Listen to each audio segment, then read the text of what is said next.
Hey guys, subscribe for daily content. And if you're shopping for gear, make sure you check out the description for the newest items at some of the very best online retailers.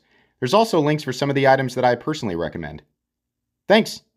What's going on YouTube? Metal Complex here, and today I've got a short little knife review / knife overview to share with you guys. This is the new CJRB Ruffian, a very inexpensive offering from CJRB now in 2022. Thank you so much to CJRB for sending this knife in to me for review. Thanks to my patrons for supporting me, and please make sure to follow me on Instagram at metal_complex. This knife is available right now and comes in a few different configurations. You can find it right down in my description. It does help my channel when you use my links, but that's up to you. Let's go ahead and get a measurement of this knife. Not a big knife. Overall length is coming in at about 7 1/8. Blade length is coming in at about 3 1/8, and your cutting edge is also coming in at about 3 1/8. Right over that 3-inch line, so be careful with that.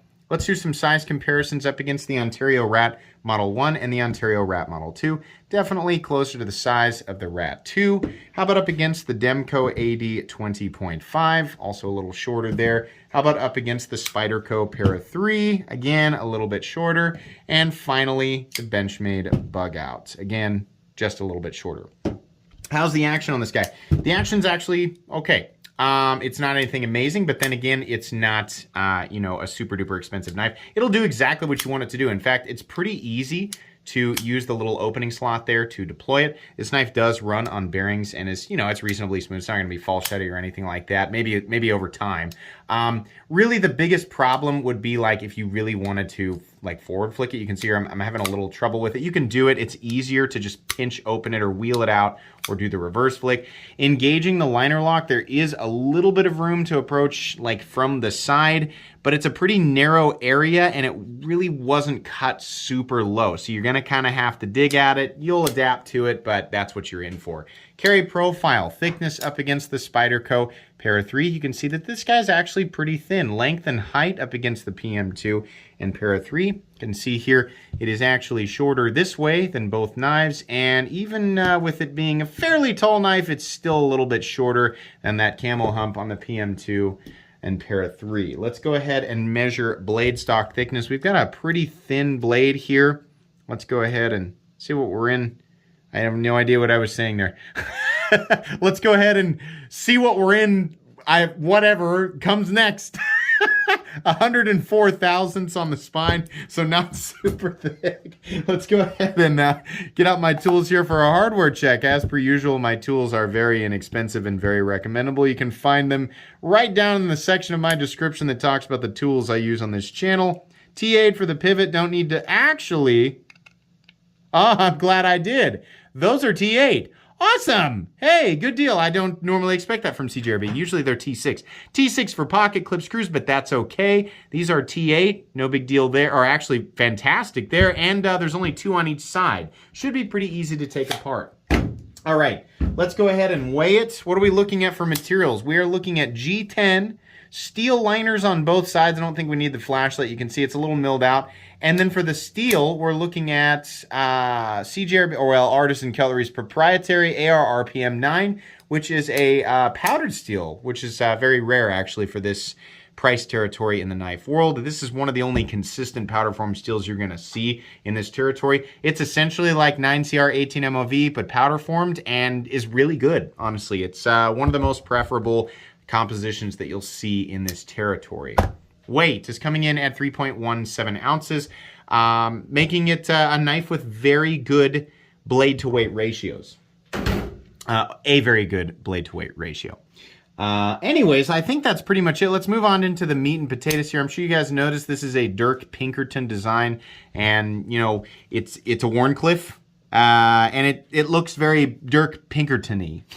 If you look at his other work, it's kind of a rectangle with a triangle. Right? It's kind of it's not a design that we've never seen before. It is nice and utilitarian in the most simple way. These edges right here are chamfered down, but it's a pretty abrupt angle, and this feels about like it looks, with it being as thin as it is and as abrupt as those angles are. It is not uncomfortable, but it is also not the most comfortable thing in the entire world. I can get about I can't quite get all 4 fingers on it. I got my pinky slipping off the edge here. It's okay. I mean, for what it's meant to do, it's going to be fine. You can get your index finger up here on the blade and do some draw cuts, right? It works. It's not incredible, but it works. The pocket clip, you're going to feel that in your palm because the edge of this is not perfectly rounded off. There's a little bit of sharpness right there. It's okay, right? It's nothing... I don't want to come down on this too hard because honestly, you know, for the materials and what it is, it's pretty competitive. There is a little aluminum pivot color there, which gives it a little breakup of color. I think you have a few different colors for options here. The blade is satin finished. It says CJRB on the front. On the other side, it says Dirk Pinkerton AR RPM 9, and for some reason has to include a serial number and made in China. If you didn't know, CJRB knives are made in China, but they are definitely one of the highest quality OEMs when it comes to budget knives. And when I say budget knives, I mean knives under $75. The edge actually comes down to a nice thin cutting edge. It is absolutely sharpened correctly. That AR RPM 9, the blade geometry is making good use of that AR RPM 9. This will do great. I mean, these are the types of blade shapes that are really good for day-to-day tasks. A Wharncliffe or more, it's, you know, very similar to like a utility knife. It's just a lot less boring for people wondering, why wouldn't you just use a utility knife?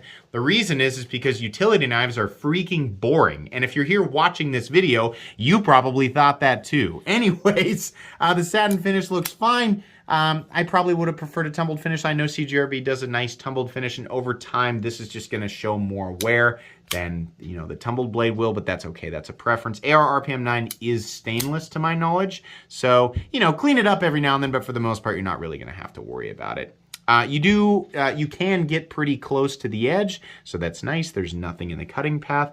And they did chamfer down or knock down the edges on the inside of this opening hole here, right there, so that's nice. There's plenty of access here. I mean, the primary way to open this, the easiest way is going to be doing the reverse flick or simply wheeling it out. It's fine.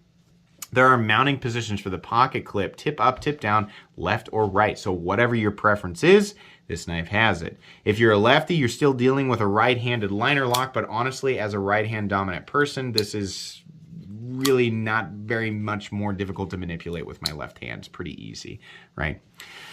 The clip is actually recessed into the G10, and so are the screws, which is nice. We don't normally see that. Now, the problem there for some people is that it creates this sort of ugly hole in one side. I don't really care. It doesn't really bother me. For some people it does. I think it's fine because it makes sure that the pocket clip will not wiggle when it is, screwed all the way down. A couple of standoffs here, and there is actually a little lanyard pin. So people who really like lanyards can still attach it to the knife. The pocket clip design itself is okay. It's not my favorite in the world, but it carries nice and deep, and it is functional. The texturing on this Peel Ply Textured G10 is not aggressive, but over time it will likely fray up your pants a little bit, so just be aware of that. We have a stop pin located in its usual position. We have no shouldering, but that's fine. It doesn't need it. No blade play up, down, left, or right. Locking up, well, let's give it a nice solid flick. We're locking up at, I don't know, 40% or so, something like that. No lock stick, no pivot lash, nice, smooth, consistent action. The D10 itself is light but appropriate for the knife, and truthfully, yeah, it feels lighter than, no, it's actually stronger than it's just sinking down really low in there. It just kind of threw me. And then your centering is actually perfect, so no pivot lash either. This is a really simple, straightforward knife, and it comes in at 50 bucks. Honestly, with it being AR RPM 9, it's definitely one of the least expensive options in CJRB's line with AR RPM 9, and with the composition being exclusive to, it's proprietary, right? Exclusive to Artisan Cutlery and CJRB. Honestly, it's fairly impressive. I mean, to get the price down this low, the design I'm sure has to be just really, really simple. The rest of the knife feels like something that could have come out like 5 years ago, but it's made decently well. It's nothing spectacular. This knife is not reinventing the wheel. It's another straightforward offering. If you're looking for a small, just basically no extra, there's nothing here for an enthusiast to drool over. But if you're looking for a simple pocket knife that's got a good composition, not expensive, and will basically do what you need it to do, which is just make quick cuts, you know, in a setting where you need to make a quick cut, this is going to do that. It's not something that I'm going to say is, wow, this is the most incredible offering, all things considered, in this price range, right? But it is a good, inexpensive knife. On this channel, anything that's under $75 is considered a budget knife, and if it's good enough there, then I'll put it in my cheap knives I like playlist. This is good. I mean, truthfully, at $50, I can think of 20 options probably off the top of my head that I think are better, but a lot of those options include enthusiast elements and sort of things that I feel like, oh, you're getting this extra for the money, but it doesn't necessarily translate to utility. So somebody who's looking for pure utility and really wants the composition and the blade geometry purely for function and, you know, nothing else, they might find a lot of value in this, right? So it really depends on who you are. Not going to be something I throw in my most recommended knives playlist, but it's good enough to go in the cheap knives I like playlist. Make sure you check that out. Thanks again to Artisan Cutlery for sending this in. This is really, I mean, that's pretty much it. There's not really a whole lot more that I need to say here. Please make sure to follow me on Instagram at metal_complex. If you enjoyed this video, leave a like. If you'd like to check out my other content, I do, of course, have lots of videos of knives that are either expensive or inexpensive that I do or don't like, so check those out. And if you enjoy all my content, go ahead and click on that Metal Complex logo right there and subscribe, because there's definitely more coming. Thanks again for watching, everybody, and have a great day.